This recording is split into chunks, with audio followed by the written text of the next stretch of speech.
Like right now, I'm more into RRQ's draft than FLUX. They do have a couple key picks, which the last two picks could be the make it or break it for the team comp. But again, there's so much open. Right now, they need to start targeting the gold lane. I mean, they could target the gold lane. Sunshine's actually been a complete menace. I do like the Valentina ban, though. I mean, that could be that they're going to be picking some heroes that they just don't want the mid lane to be stolen. I mean, Nana still available. So yeah, you have some good picks. You have Vexana. Like RRQ still has a lot of loaded picks available. They also need to ban on the side of RRQ. On the side of FLUX, we still need a jungler. We still need a gold lane. So RRQ going to kind of hammer into the gold lane since they've already picked up Claude. We take out the Brody. I mean, we take out the Bruno. Maybe we take out the Ixia, something like that. Maybe we, I mean, the, what else? The Clint's become kind of popular. I think it's been more of just RQ picking it up a little bit in the past, or AP Bren has actually picked it up as well. That's another gold lane pick that is kind of sky rocketed in. There goes the Vexana ban. So this leaves RQ with just, I mean, there goes the Nolan ban. FLUX will get first pick here though, right? And both teams still need a jungler. Does FLUX finally commit and go for the Joy here? I mean, to be honest, that would be a good hero to be able to catch the Claude. They need something that can definitely pierce the back line, because you're gonna be dealing with that Claude quite a bit, and depending on what mage is picked up here, which Fairmiss is still technically open. So if they opted to go Fairmiss, RRQ would just be a tanky comp. And I mean, it would scale really well with the Claude and the Benedetta. So I mean, there's still, again, Nana definitely has one of the highest win rates, so that could still be picked on the field. The Fredrin being picked up, it's good. I mean, they need a little bit of a heavier front line, I would say. The Ruby, you got the Ruby and the Fred, but these next picks I think are going to be pretty crucial for FLUX. I mean, overall, FLUX, you know, pretty simple. A little bit of a front to back, not too divey overall. RQ gonna pick up the Basha here, keeping things simple, not risking too much. I feel like both teams just taking a pretty safe approach to it all. And there's the Aurora pick. I think a lot of us expected to see more Aurora this tournament. She did take some slight changes, you know, from where we saw her before into the tournament and everything. So I think I was kind of surprised when we didn't see as much of her, but she still has been viable. She still has made some crazy plays in the playoffs. So in the hands of Octa, excited to see how it goes. I knew the carry was about to come next. Just they have a tanky setup here with the Basha pick into the jungle, the carry into the backline. You got two backline heroes, solid backline peel, and then a good frontal fence. So we'll see. RRQ against FLUX. This is going to be an interesting match. I still personally, even with the Boxy and the Aurora pick, even though I think I would rather have seen like a Fairmiss or something like that, but I guess they're going a little bit more aggressive. So I still like RRQ's comp. I do think FLUX could fight back here though. All right. Let's get it started, because we are about to jump into the land of Dawn. For the third place match, the first game of the last day of Game of Future. This is going to be RRQ Rex Regum Kaon up against FLUX ESPORTS. I'm excited to see how this goes. Lay us down, G. What do you think the win cons are? Who do you think's got the early game? Because we got plenty of time to talk with a quick pause. Has that mobility and can avoid the Ruby, but we're going to be getting back into the game for a second time here. Well, let's get it, Trex. Let's see what actually goes down. Kind of wanted to know what was really causing some issues there, but hey. Ooh, Tienzi hitting him with the the fade, man. The glacier. That's what I was saying.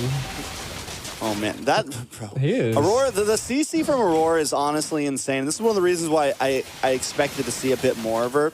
With the way that the meta is right now and how reliant so many comps are on heavy CC, you're having 3, sometimes 4 heroes that all have some sort of lockdown, all have some sort of freeze, all have some sort of immobility. It's just huge, and she plays very well to it. Nice knock-up coming from Brusco. Gonna try to lock onto Tienzi. Tienzi takes a lot of damage from the Electro final blow. And Banana able to get the kill. Alien still in the midst of things. Rosa coming in as well, but Irad able to take the first turtle of this game. Octa goes down though. Rosa able to pick up the kill. Irad now moving on to the next, but Alien finds another one. Brusco goes down, so it's a 2 for 2. Turtle over to the side of RRQ though. That was probably the most dramatic death I've ever seen in Alien. Kinda in a little trouble. Do we see Banana? Ooh. I don't think the Banana doesn't have an ultimate, but they're still coming out at him. What is this aggression? Irad gets pulled back with the I'm offended, taking a lot of damage. Alien gonna be able to pick up the kill. Apex 47 may go down for this. Uses a little bit of bush work. Alien taking a bit of damage as well. They're duking it out already. Alien able to get back under the tower to safety with a hop and a skip. I like it. It's 3-3. Gold at a standstill. The style play is coming from Alien right there. Definitely great to see. 3-3. Both teams are at it. Banana, though, overstaying their welcome a bit.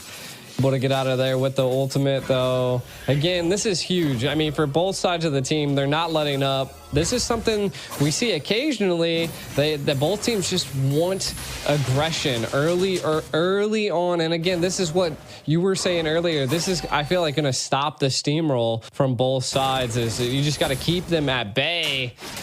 But TNZ want to fight. I mean, they're definitely going at it. We're 3-3 right now, about 4 minutes in. Next turtle is going to be up in 30 seconds.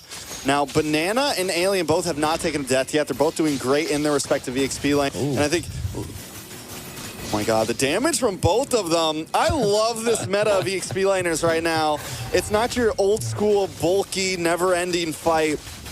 These guys are moving and they are aggressive. A little bit of action up in the top side as well. A nice meteor connects onto Skylar. They get brought down to about half health. Tienzi gonna take a glacier to the face. Frozen up there. Both teams deciding to disengage.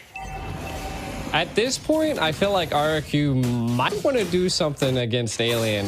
They're definitely a back and forth battle happening down in the EXP lane, but if they're able to scale with the CC, it could be a little bit of a problem for Octa and even possibly Skylar. So we'll see. First turtle, well, the second turtle happening right now. We'll have to see. I mean, Banana is ready. Look at holding the mid bush here to possibly catch CC on the rotate, but Alien reads it very well. Who's going to get that engage here, Trex? Banana has the Petrify ready to go. I'm excited to see Banana try to make the play into the backside. Alien able to zone away Brusco here. The damage is already starting to connect up. Apex 40 comes in, but a nice Minoan Sphere on 3 members, locked up by the Glacier as well, comboed, and down comes the Appraisal's Rat. Tienzi able to pick up a kill, but Arad in trouble here, gonna get taken out as well. 2 for 1. Apex 47 goes down. Turtle still on the map, but Tienzi's in that spot. Banana might try to engage onto this, but Rose is there to back him up. Banana might have to back off. Alien now rotating up as well. Rosa with the meteor, looking for the next target. Gonna move back with Tienzi though. I mean, both teams are being very patient here. Like, each team are they're just taking as much as they possibly can. The turtle doesn't go to anybody, which is wild. And not only that, they rotated EXP and gold lane at the 5-minute mark, but ooh, nice. I'm offended. Followed up by the meteor. A lot of damage onto Octa. The passive does proc. Octa, though, gonna go down. Able to get a quick freeze onto Apex 47 to buy Brusco a little bit of time there. But still, FLUX taking the lead here. Banana trying to get out, hanging out. Waiting for a backline rush there. And that's where, you know, I feel like Alien's going to do great against the front line of RRQ Hoshi, to whereas Banana's going to do amazing to the back line of FLUX. And which one's going to be more important? Oh, a lot of trouble for Rosa. Banana looking for the final hit, able to find it. Now taking a lot of damage from the Blazing Duet. Skylar comes in as well. Up at the turtle, though, Alien able to take out Brusco. Turtle did go to the side of FLUX. Arad finds Tienzi, though, but now Arad in a little bit of trouble. Alien on the chase. Should be able to catch up, but no, getting burned and slowed. Arad able to get away. Banana. Banana 402 just absolutely decimating FireFlux's backline. I think paired with Skylar there, they knew that they could rely on their team to just kind of take it at the turtle, right? And then they did it, right? And kind of taking a look at some of the items, the biggest thing that we are seeing is Skylar has that Demon Hunter sword picked up, right? So that's going to be a devastating pick for the side of FireFlux, just because they are a bit tanky. Apex might not be able to play as aggressive as they were. This is getting into the early mid game, and I think we're going to see some crazy plays coming up soon. I mean, it's 7-7. Gold is still at pretty much an even. It is starting to tip a bit more into the hands of FireFlux to about 2,000. It's kind of bouncing between 1 and 2,000, but still, that is nothing huge. FireFlux does take the first tower of the game on the top side.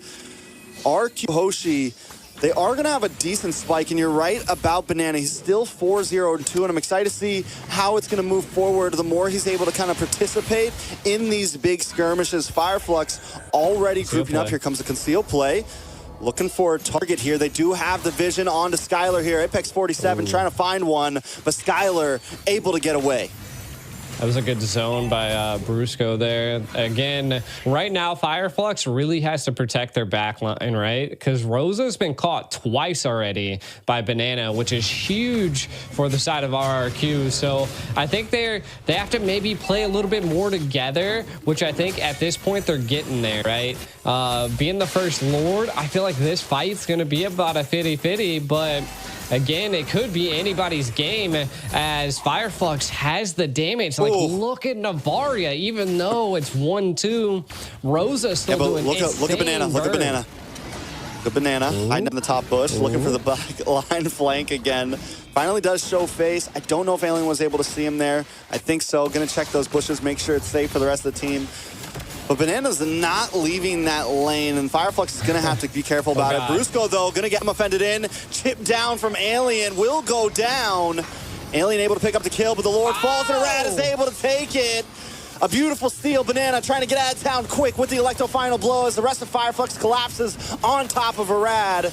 Arad in between three members, going to do as much as he can. While this is happening, you're right, Skylar taking a tower in the boss side. RRQ macroing up the map. Macroing it up and taking the Lord, which is huge. Octa in a little bit of trouble. Apex on the hunt. I don't think Skylar stays catching those meteors. Rosa is just target locked onto Octa right now. I think the past 3 or 4 meteors Rosa has thrown out in a team fight have landed directly onto Octa. Yeah, and again, Rosa's done this before with the Navaria, so the aim is just amazing, and the prediction from FireFlux at this point, they're going to do whatever they possibly can to keep this mid turret, which is, I think, going to be key, right? Because that's the one thing that's going to keep them apart from each other. They are winning in team fights, so they just need to secure neutral objectives. RRQ looking to scale at this point. They need to take as much as they possibly can. If they can get a pick here, they might be able to clean up all tier 1 towers and maybe take a couple tier 2. And here's the thing, even with FireFlux losing out on some of these neutral objectives, they have still kept the gold lead for a while. They're finally falling behind by 100 gold, but still, that is not a lot. And both the XP laners are going to be a huge threat to the other team. We have 4-0-5 on Alien. We have 4-0-2 on Banana. Taking a look at the gold laner, Skylar, though, still has not taken a single death, the opposite of Sunshine, who has.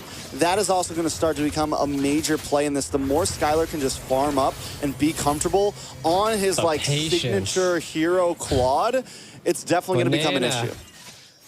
They're reading it so well. FireFlux is so good at controlling and zoning the map out. Like that is what I love to see from teams. Like it's like an octagon. If you just constantly keep phasing out parts of the Land of the Dawn and the river, you'll understand kind of where someone is at. And FireFlux is doing so good at reading the map and understanding where Banana's at. Because we can tell, I mean, Banana loves the patient plays to wait for the flank. And I love that FireFlux is now responding to what Banana is bringing to them. Yeah, but they're going to have to start responding to the map control from RRQ Hoshi as well. Yes, FireFlux does great in kind of controlling the fights, but I feel like when it comes to overall macro, RRQ is definitely chewing up these turrets right now. Has taken everything on both off lanes, but FireFlux has done well at defending that mid lane, and as long as they do that, it will kind of keep RQ's rotations in check a bit. There's still this bottleneck that both teams have to move through if they want to get to the other side of the map. Lord gonna be up now. FireFlux take control of the pit up first. Yeah, and I feel like that's their ideal goal, right? If they're not able to win in team fights into the early right now, let FireFlux do that, right? We'll take other things. Like, you can have a couple kills. It's not going to really win the game. Sunshine, we got the Apex eyes on the prize. In the bot side, Sunshine and Apex. Sunshine pokes face. Banana's like, no. I know you got someone else with you, man. We're not going to go for that one, but Rosa is able to get vision on the team. Arad and Tienzi once again at it. Can Arad cop the steal again? Cop the feel again on this Lord. Oh, God. FireFlux. All 5 members here now. Banana finally rotating up, but the Lord is low. Might be too late to the party, and the Lord goes down. Arad able to take it. Brusco now looking for a set. The Glacier comes down, and Apex 40 falls with it. FireFlux on the run this time. RQ got what they came for. They take control of the Lord, and they take control of the map. They do, and they want to take more as well. They're still showing such great aggression. I'm so surprised that FireFlux wants to take the 50-50s on the Lord. I mean, this is the second time they've lost it, so let's see what they can do. Again, they held really well on the first Lord. Can they hold really well on the second Lord as RQ is barreling down the mid and the left lane? Ooh. Arad is just vicious with these red trees right now. Takes the purple away from FireFlux. Takes the Lord. His timing is impeccable right now. Apex 47 is coming out with a conceal play to get a slightly different position. The Glacier comes down. Nobody going to get stunned up from it. The Lord finally makes the crash. FireFlux loses their first inhibitor of the game. RQ claims that they're going to move on to the mid side now. Take that tier 2 as well. They are picking FireFlux apart down to the bones. They are. They're playing them textbook at this point, and we can already see, man, Skylar with the aggression here. RRQ, right? They're doing really well. They're scaling a lot. Skylar, 11, almost 12K gold. Are they going to attempt to go for it? Damage from Skylar there. We haven't even seen Skylar get super involved yet. That's the big kicker here. He's just been farming and farming. And RQ has still been able to handle these fights very well. We haven't even seen like an insane backline blazing duet or anything yet. He's just been kind of chipping away, and now he is going to come in. Brusco there with the Owen's Fury, able to get a big knock-up. Octa finds the kill. Apex 47 now on the run. Alien holds down the front side, but RQ took down one, and that's all they needed to advance this fight. Skylar going to move on to the orange buff, just patrolling the jungle right now, looking for angles, looking for flanks, and that's how RQ has continuously won these team fights. Definitely a huge play there by RRQ. The patience behind Brusco there just to give vision, and then the combo with Skylar, they couldn't even survive. Again, it's a little risky to take, but not devastating, right? I mean, you got 30 seconds till the next Lord, so everybody will be available. I just think it's one of those things that you're able to kind of feel out how RRQ has control over the map, and you can see they're keeping them at bay. Skylar has a full set, Malefic Roar, and the attack speed is definitely picked up. If they can shut down Alien on FireFlux, I think that's kind of their... If they do that, then I think it's GG's, but you never know. All right, let's see, though. FireFlux, we've seen them put their big boy pants on in crucial Lord fights. You know, you mentioned earlier that maybe they shouldn't go for the 50-50. Maybe they should try to take a fight before the Lord pit. Brad already knows that's what they want, and now they're going to move on to Apex 47. Arad takes a quick turn. Brusco unable to land the Minoan's Fury. FireFlux baits that out, and they still all got their ultimates. Yes, there is a backdoor possibility from Banana, but it seems that FireFlux smells something in the water.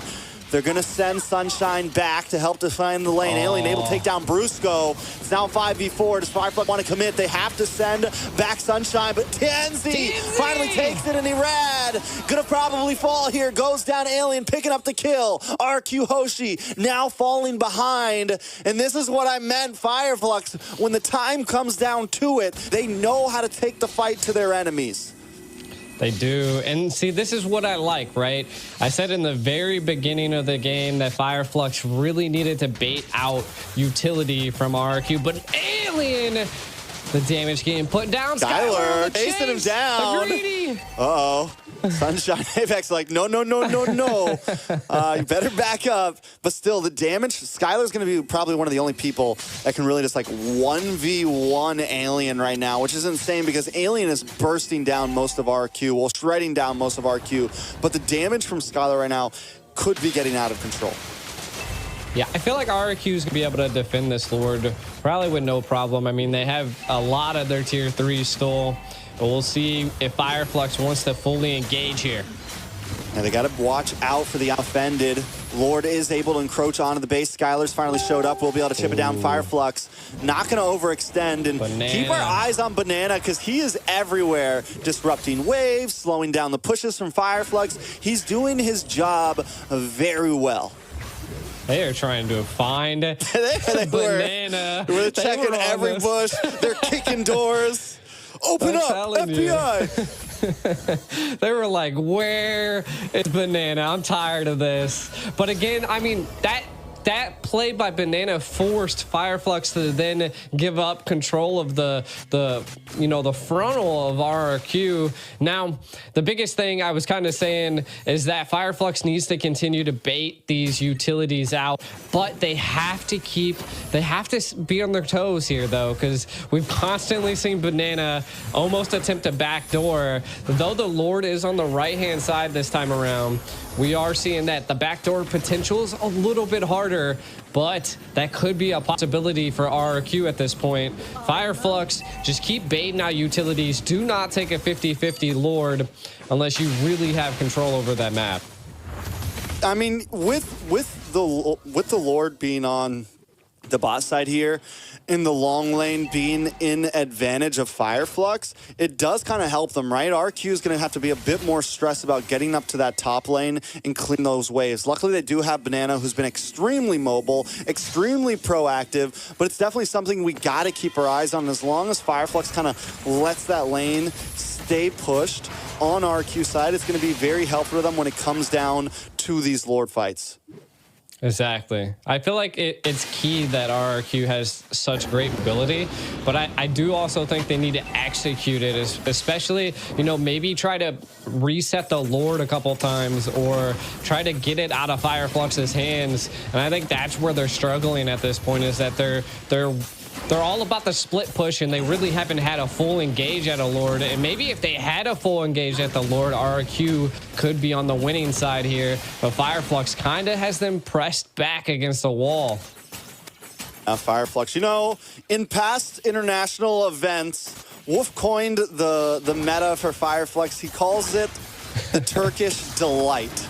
You got the Ube strat coming from Blacklist, and we have the Turkish delight from Fireflux. And I always like to kind of call, it's very layered. The way that they take these fights is very layered sometimes. They're very good at meshing everybody's ultimates together. Now Alien going to come in onto a rat. Oh, Apex this time going to blow his ult a little bit too early, but still, look at the damage. Oh, and into the back line, the Petrify. Banana able to find Rosa. Sunshine goes down as well. Brusco is the only one falling on the side of RQ, and now RQ is collapsing. Claude goes for the split push, and that was all without him. Skylar now going to get involved into this fight. He still has the Blazing Duet, but doesn't even need to use it. Apex 47 is going nowhere. RRQ Hoshi decimate Fireflux in that fight. They've still got Tienzi and Alien. RQ say, no, we don't want no Lord. We're going to go for the game here. We're going to go for the finish. They're going to collapse down in the boss side. Skylar able to use the Blazing Duet, clear up all of these minions, and look at the damage onto Alien. Alien still trying to survive, but Skylar repositions. The Glacier comes down. Alien not getting away from that one. Tienzi is going to be next on the chopping block. The Electro final blow to final blow him out. And now FLUX will go down. RRQ Hoshi taking game number 1. Game number 1. What a play. All right.